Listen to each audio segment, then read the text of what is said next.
check 1 2. All right, 1 2 3 4.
Overdrive. Hey Alex, how you doing? Let me see.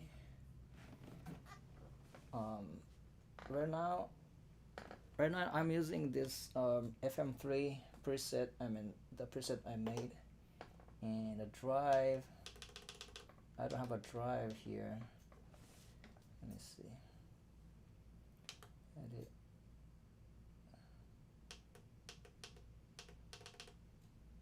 Amp broke. Edit. Let me see. Maybe different patch. I have a drive. Not this one. Maybe this one. EQ. Yeah, I don't have a drive in my or most of the patches on. Let me see. Everybody, how you doing? This is a Q&A live stream. I'm doing it till 4 o'clock, and now it's a 3:10, and East Coast US. Let me see.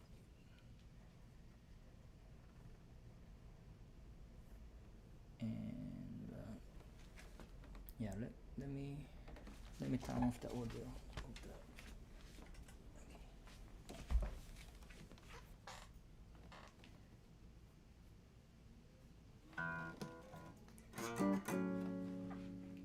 Maybe this one has a drive. Oh, pretty hot.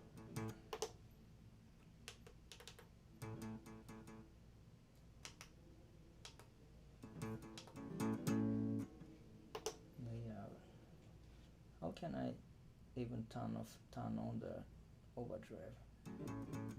Edit. Oh, bypass.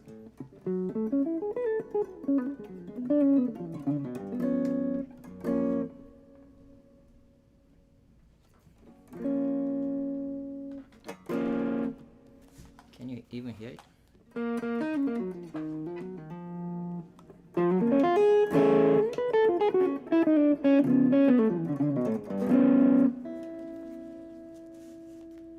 Alright, I got a couple questions. One is like if you can play the overdrive sound.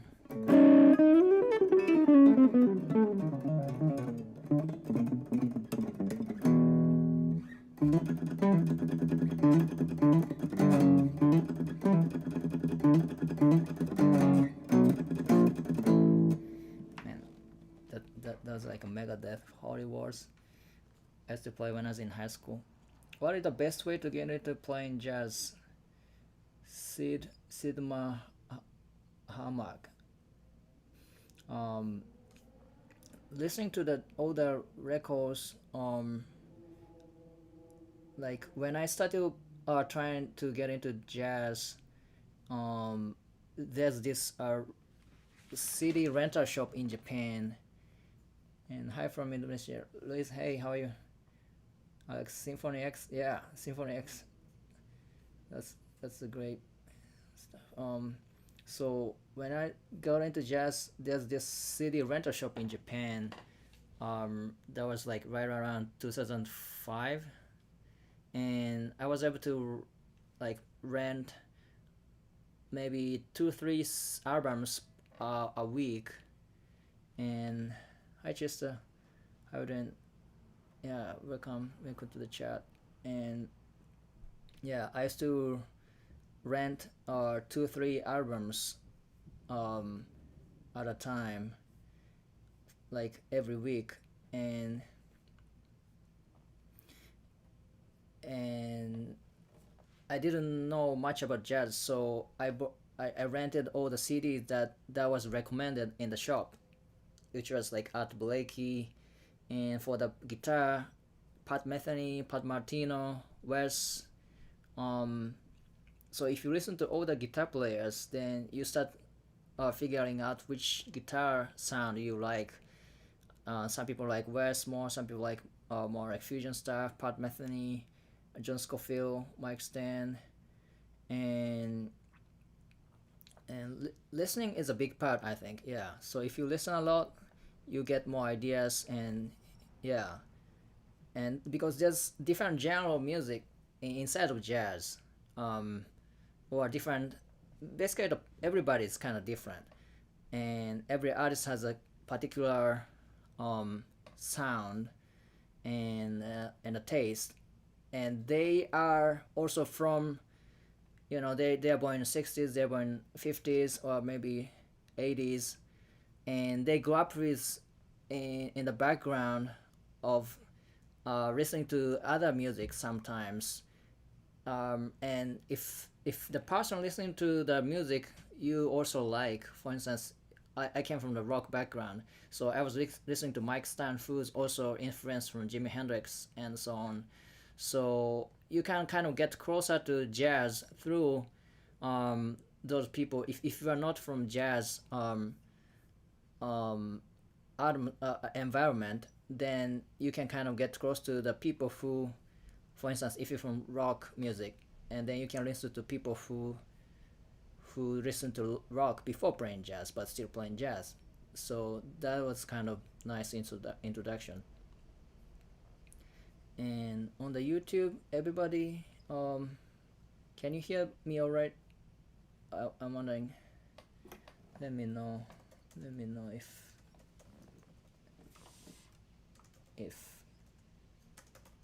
the audio is all right on YouTube. Okay, so for the Instagram, I got another couple messages. Let me see.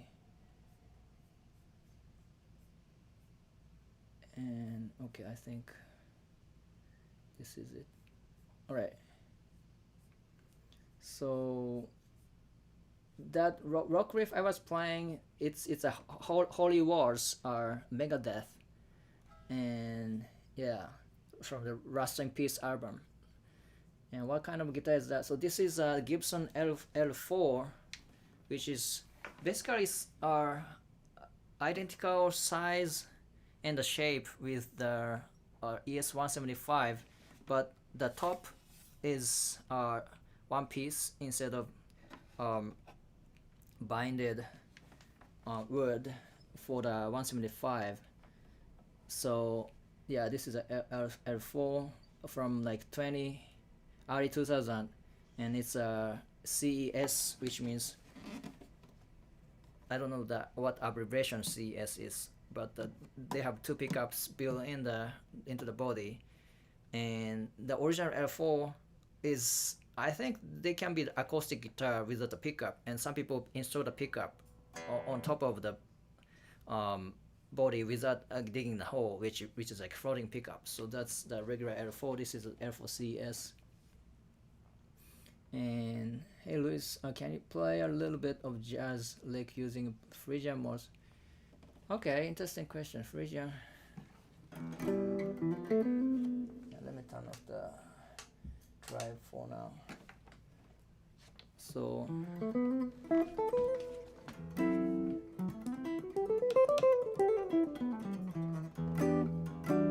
Phrygian.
this is like a one of those standards with Phrygian-ish sound, which is now this.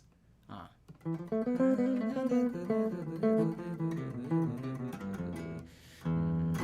And I like playing Spanish Phrygian instead of regular Phrygian.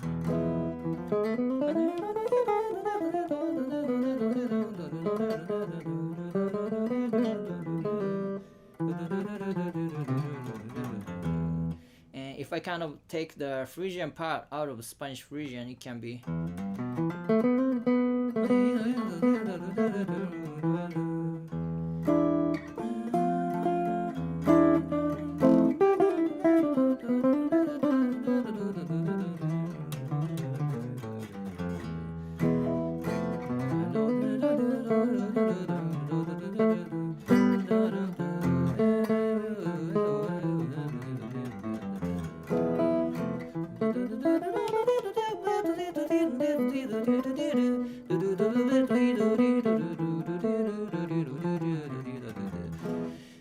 Which I also think it as a kind of pentatonic out of the Phrygian,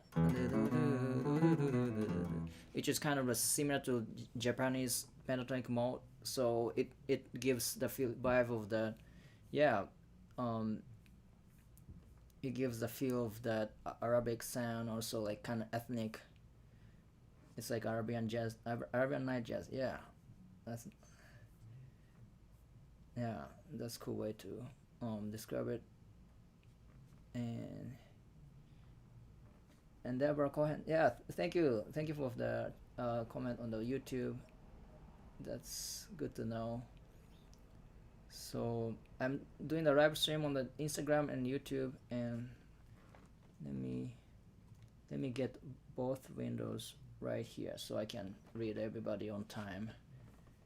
Okay, great. Now I got that set up.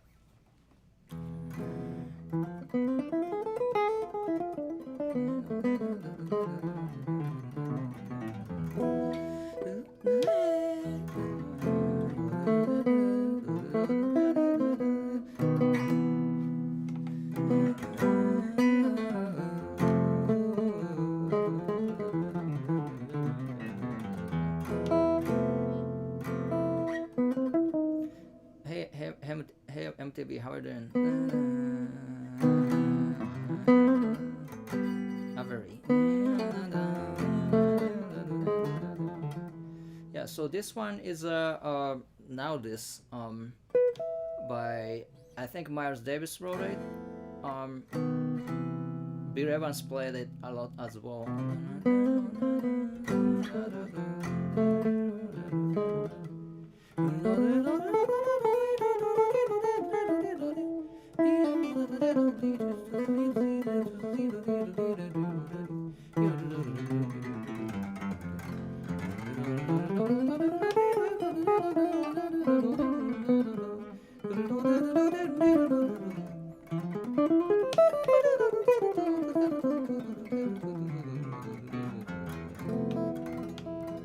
Night in Trinidad, yeah, we.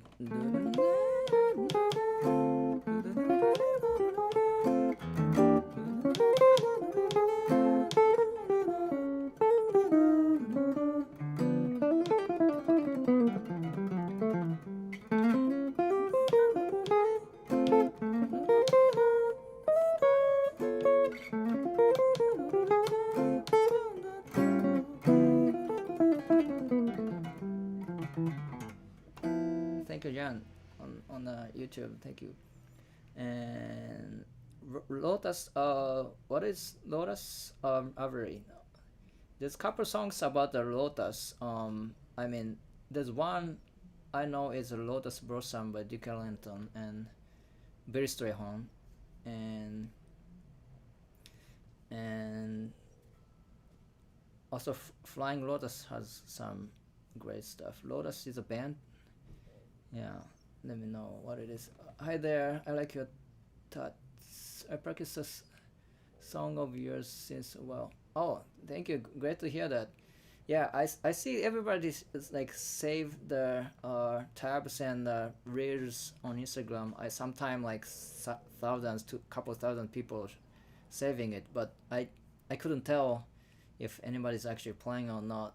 Um, I used to put a tab on the reels, so I sometime once in a while some people send me the uh, playing video of the leak I shared, and that's kind of cool to see. But nowadays I'm kind of putting them on the Patreon. Although I really like the diagram I'm sharing right now,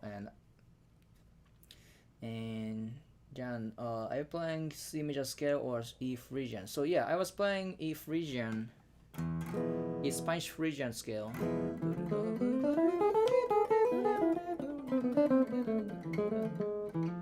Thank you, Deborah.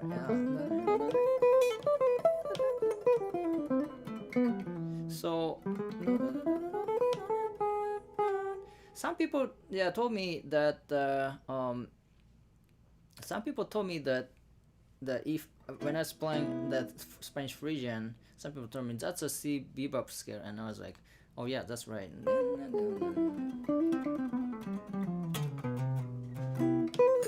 Although if it's a C bebop, I kind of add more chromatic notes. So I kind of still think it as a Spanish Phrygian.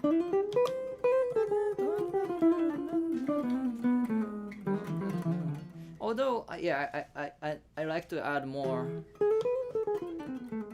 chromatic scale everywhere anyway, so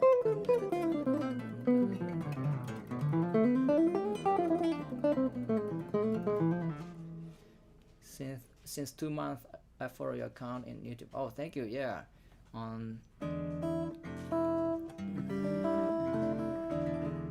right now it's a HD or rectangle live stream on YouTube, and the vertical the phone stream on the Instagram, and yeah.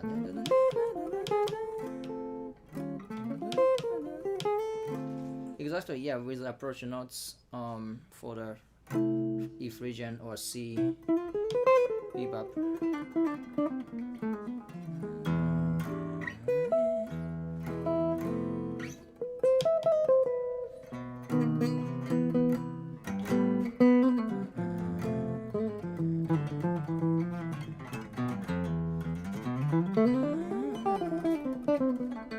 And this Spanish Phrygian stuff, like I'm trying to play flamenco guitar. I copied a couple of the Paco de Lucia stuff, and they kind of do.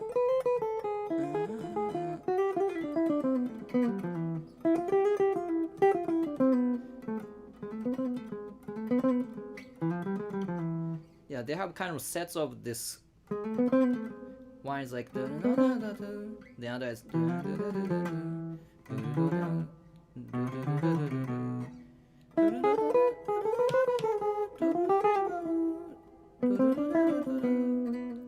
so since Spanish Phrygian scale have like 2 consecutive chromatic notes, but I don't hear too much of like this, but more like, and yeah,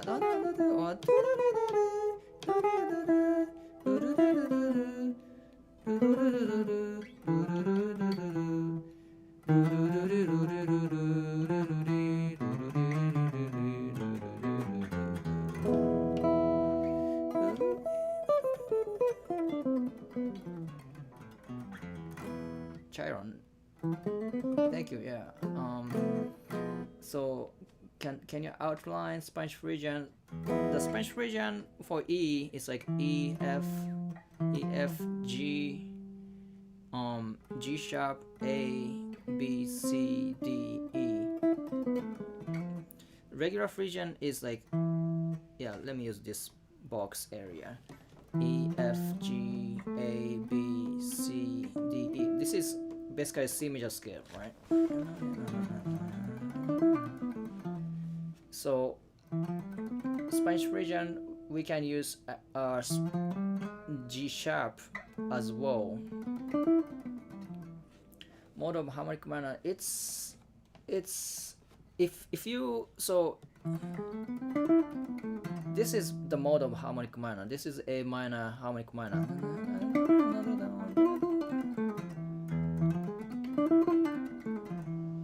Then it's a E, F, G sharp, A, B, C. Yeah, this is a harmonic minor. Spanish Phrygian, we also have G to make this exactly with add the G natural. Right, David. Hey, how are you doing? So it can be the mode of the C bebop scale with flat 6, which is G sharp or F flat. But like I said, they don't in the bebop we play A flat, G, something like this. But for the Spanish Phrygian stuff, so when I do this, G sharp and A all together. Yeah, you got it right. Yeah, and this Spanish Phrygian E. We don't go to like G sharp, and we come back to G. Yeah, so to me it's kind of two different approach, and that's kind of that kind of makes sense for me to look at the scale. There's a whole bunch of notes, but at the same time, the combination of notes out of the scale, it's different. Depends on what kind of music we are dealing with. And what would you recommend an intermediate player to focus on for proficiency?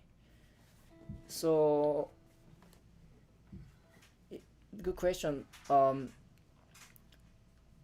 I always recommend to play kind of slow stuff, like if you two things. One is transcribing anything you really like to play. For instance, you have a guitar idol, somebody, like I like listening to Wes or sometimes Scofield or Jesse Van Lurer. I really like to transcribe their stuff. So, and or if you are in the band, maybe we are working on something. In that case, the music doesn't have to be something you really like, but it can be something that you need to learn. You have a reason to learn the music, so you find some kind of music that you need to work on, then pick some moments that you really like. If you find difficult time finding something you like, then it can be the head of the jazz standards or bebop song. For instance,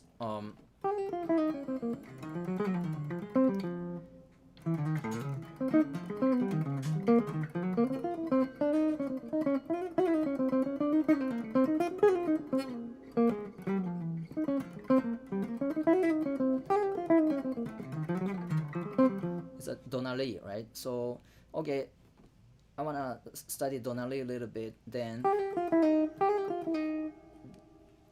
in the beginning, the beginning phrase, the beginning phrase itself is already kind of challenging.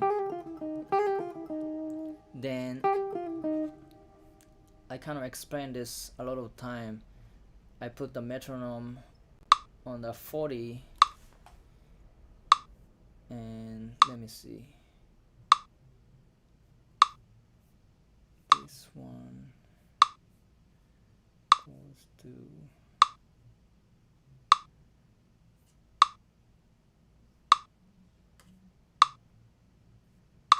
okay, so this is metronome 40 BPM, and how play target note. Okay, that I'm gonna expand that next one. So this is 40 BPM running. Oh, and I play two notes at a time and try to match it. A lot of time, like if I do it for something I'm not familiar with, or if I let my student do this, a lot of time it's off the beat of the metronome. So you need to match the tempo.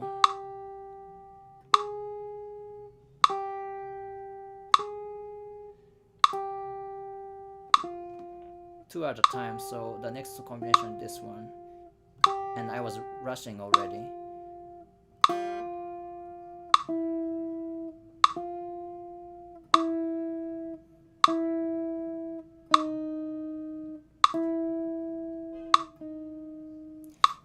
Okay, so I practiced the first maybe 4 or 5 notes, then my left hand is already much smoother compared to before I practiced this 40 BPM thing and after, and that was like maybe 30 seconds. It can be a minute or two, but that gives you a lot of boost in terms of the technique, both right and left hand. And that sometimes it's pretty boring for a lot of people too. So um, yeah, I recommend to even like maybe 2 minutes a day. If you spend that 2 minutes, but with the focus, and it kind of force free require you to really focus on the metronome. So yeah, that can boost your focus towards the coordination quite a lot. Um, and and the more fun stuff is transcribing the solos and play the music you really like. The motivation is a very big thing. If you really want to play something, then you improve a lot, in my opinion. But find something that's technically kind of approachable. Yeah. And how to play target note. So in order to target the note, you kind of need to know where it is, and a lot of times I explained that triad is very important. If you know the triad, then there's a lot of stuff you can go around with.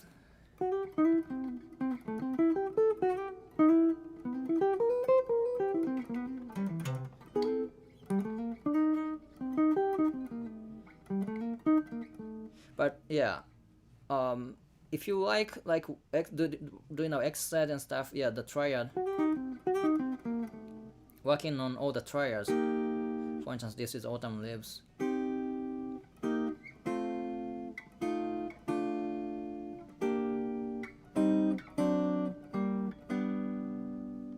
You can first play the chord like 2 or 3 notes, and if triad is a little too much, I do recommend like 2 notes at a time, like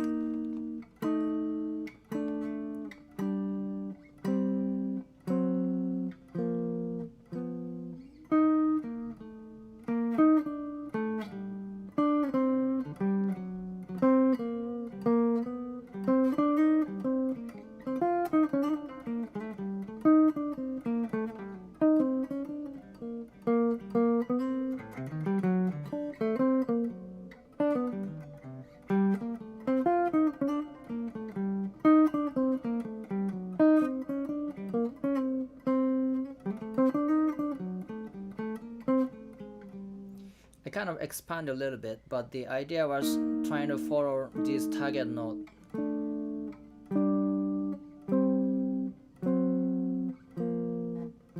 And they're like third and seventh. Flat seventh for C minor, this is minor third, and third for F seventh, and this is flat seventh. And it's always flipped around. This is major third for B flat major seventh, and this is major seventh for B flat. Now third for E flat, seventh major seventh for E flat.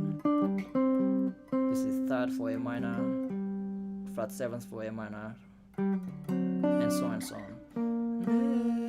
Hey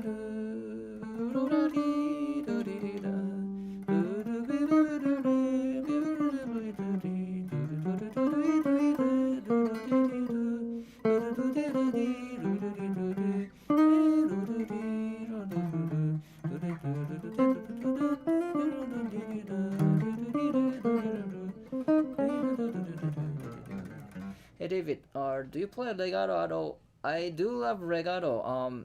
Right now I'm working more on the right hand, so yeah, I'm kind of changing my style a little bit, but I came from the heavy metal shredding background, so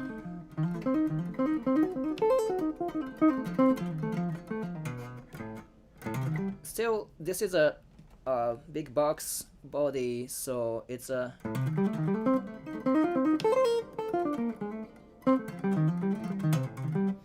little difficult to do the regato. But like I used to study with Tim Miller in Berkeley, and he taught me this 2-1-2-1.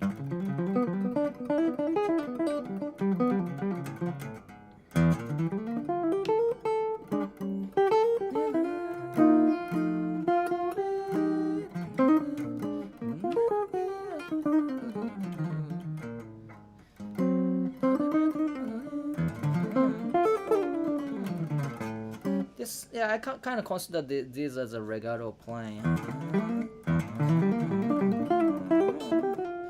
The thing is, like, um, it really needs a lot of articulation to play them with the band. So I kind of tend to, yeah. Right now I'm more working on the right hand, picking stuff, but I do love regato in general. Like Alan Holdsworth was my favorite for a long, long time. And hi Sam, can you talk about your right hand technique? Sure. Yeah. And hi Peter. And hi CC Jazz Guitar. And you're from Brazil? Yeah. Sharon, is having a guitar teacher important, or can one improve without mentorship? Let me answer this question first because I think it helped me a lot. Like mentor is mentorship is very important. I think there's a lot of like people who spend like vast amount of time to the music, and you can kind of get the information. The thing about the music lessons nowadays, like it's quite expensive nowadays, right? Like back in time it wasn't that bad. However, music education has been, yeah, part of the pretty big business. I used to, so I went to conservatory in Japan, and I studied with this teacher for 2 years, and he had a private lesson in his home, and he gave me discount as a, one of his students at school, going to his private lessons. And then he liked to hang out with everybody. He had like maybe 3 4 students for a day. Then everybody stayed at home, his home, like, and everybody like drink together, and everybody kind of watch what other people do in the lesson, and then they jam at the end or something. Sometimes it's like that, and sometimes it's one on one as well. So the community aspect is kind of pretty big. I'm also making one in Queens, New York, as well, and like out like everything is in and out. You get information from outside and you kind of express it, and if that um, can be formed in any ways, it can be YouTube, it can be mentorship, it can be your friends, your teacher, or school, anything. And if the quality of input is much better, then the turnout can be a lot better as well. But it's also difficult to control all those things. So like having friends, having mentorship, definitely. If you do it on your own, like there's some stories like when Alan Holdsworth, maybe he figured it on his own and stuff. But I do think there's a lot of different influence from other people. Yeah, to me at least, it's very important. But at the same time, you need alone time as well to work on the guitar. And Sam, right hand technique. So I think I worked quite a lot on the right hand when I was doing the metal, and for jazz, I worked it. I worked on it like doing the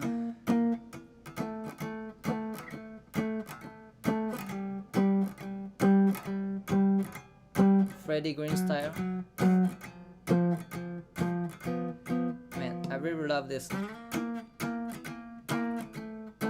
swing jazz.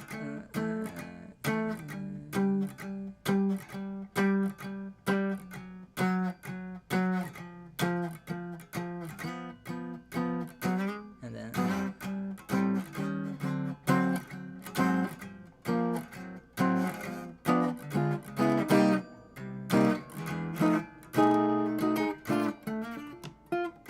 and that was kind of maybe one of the few things I kind of consciously did it practice for jazz. And other thing I kind of like they all the technique kind of came from metal, I think. And I also change a pick once in a while. I have now this DeAndrea small one. I have to do this, yeah. DeAndrea pick, and this DeAndrea pick, I have this like angle. Like a lot of jazz people, like George Benson, has this angle, right? But I do like the other angle, and that's why I'm saying maybe it came from the rock and metal playing, and I like to kind of slide the pick on top of a string. And hola, hey Roberto, Robert from Brazil. Yeah. So like when I'm like teaching the beginner student, they really like to like pluck it, but to me it's almost like a sliding on top of a string. Same goes for this swing jazz rhythm guitar stuff. I'm not really plucking, it's just a pick with sliding on top of a string. The problem is, like, if I want to play faster,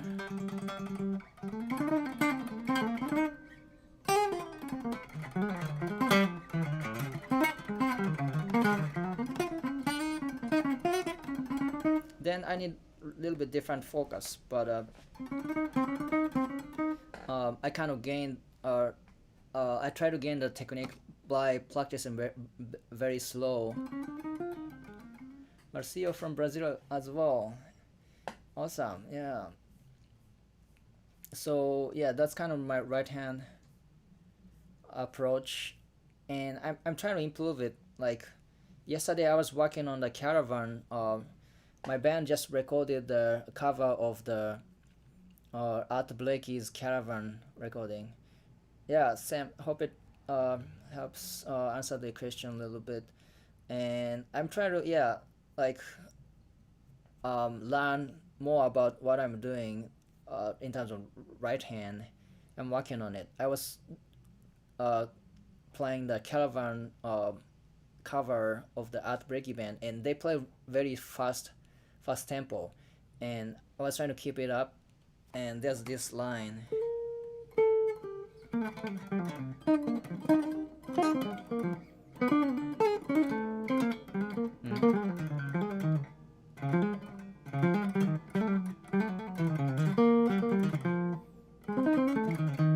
Yeah, it was pretty fast, so I have to kind of bring it down very slow, and at the same time I was trying to practice like changing the string.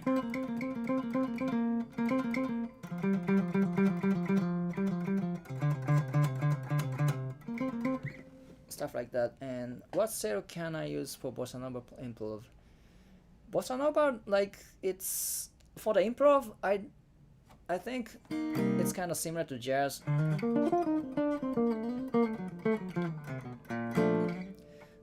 For instance,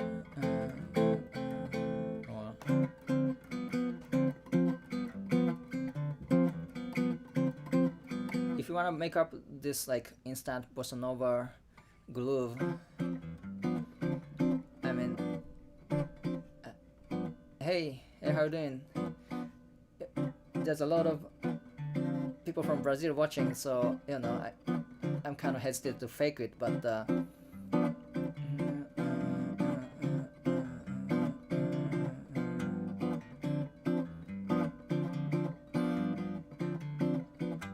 Brazilian. There's a lot of like this vamp in Brazilian music. Of course, you can make the different harmonies, but okay, the intro of the wave or even Triste, Tristeza Triste.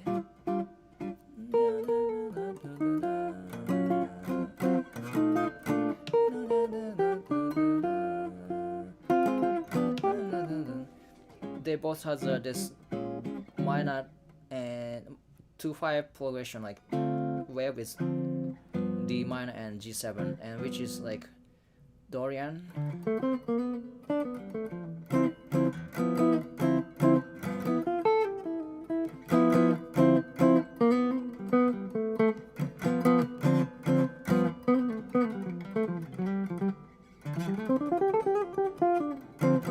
And then yeah, like we can kind of do jazz on that and also blues.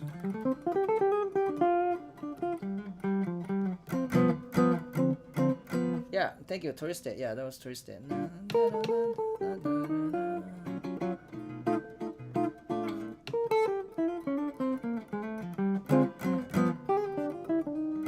And then all the 2/5 sections, you can use the 2/5 licks and also arpeggios and chromatic notes and stuff.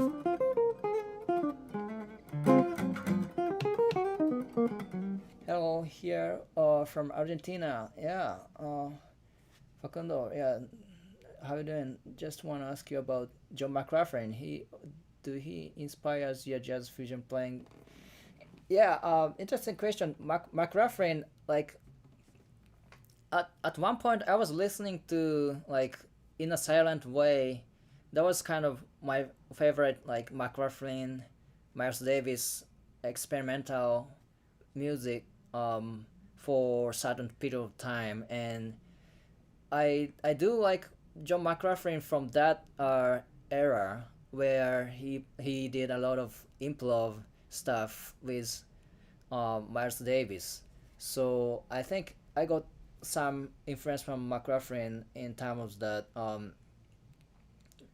like being free in the moment and also working with those electric fusion jazz band um at the same time, like I know he does a lot of like gypsy stuff, and also like I like Indian fusion stuff as well, but like I was kind of leaning towards more like Holdsworth and legato playing people, and like McLaughlin plays more right hand picking,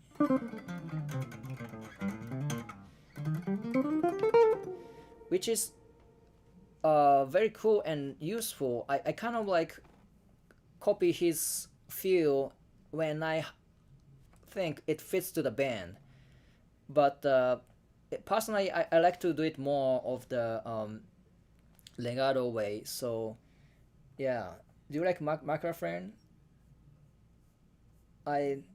There's like a couple records that's um I really like Miroslav Vitor's albums. He plays very great stuff on that, I think. So those are kind of my McLaughlin talk. Bruce came. Hi.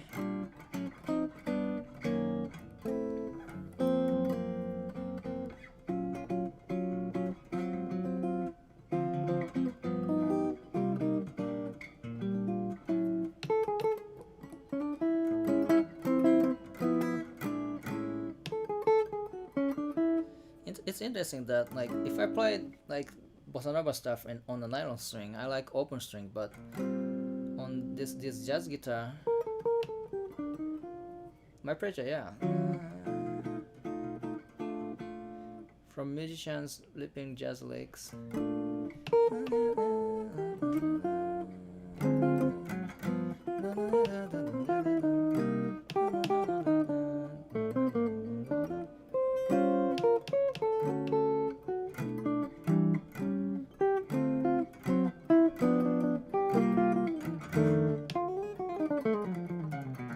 Yeah, I was saying like it's kind of sounds nicer if I play in a B flat instead of A, which is more like guitar key.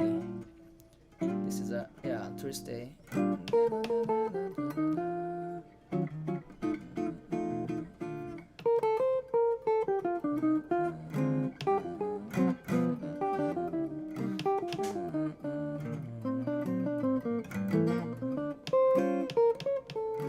Hello, Dennis.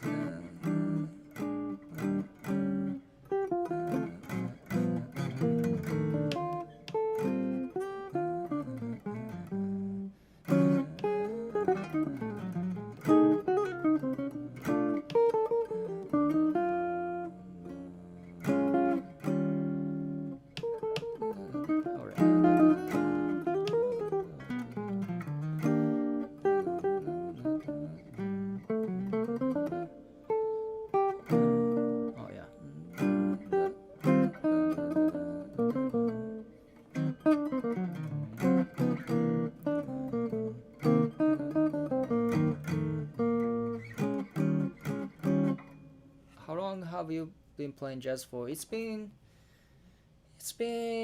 20 years now, I think. Yeah, I started when I kind of getting out of high school, and now this year I'm gonna be 38 already. So it's been a while, and yeah, I've been playing jazz for 20 years. Then, but still, like like here and there, I say like, oh, I came from heavy metal, and it's kind of funny that I only spent a couple of years like listening to heavy metal, but it kind of sticks to my identity, and it never left for some reason. I thought you were 23. I wish, man. Like, if I were 23 right now, yeah, pretty good. But like, I'm 38, 37, so yeah, I got so many stuff to do now. Well, okay, so in a minute or two, I need to go to the other stream link, which is on the Patreon. It's now open for free. Uh, yeah, it's on a Patreon, but it's on a free post.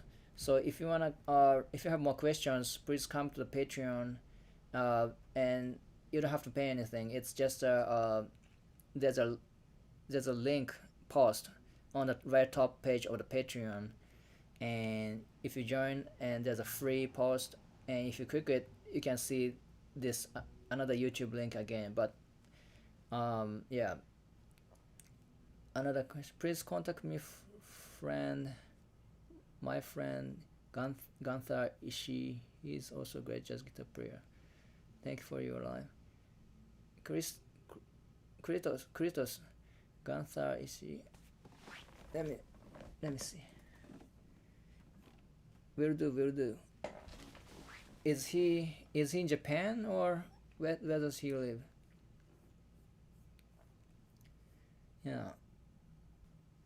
All right. So I'm gonna switch it to the Patreon website, and it's one more time. It's on a free post over there. So if you have more questions, please come and join to the chat. But thank you for joining, and very great to talk to you guys, and thank you for the questions and stuff. Yeah, I really like to interact um, interact with you guys, because otherwise I'm the playing all the links on the Instagram, and I don't really get to know anybody, and I'm not very good at the replying to the comment. It's so much, the thumb is, yeah, yeah.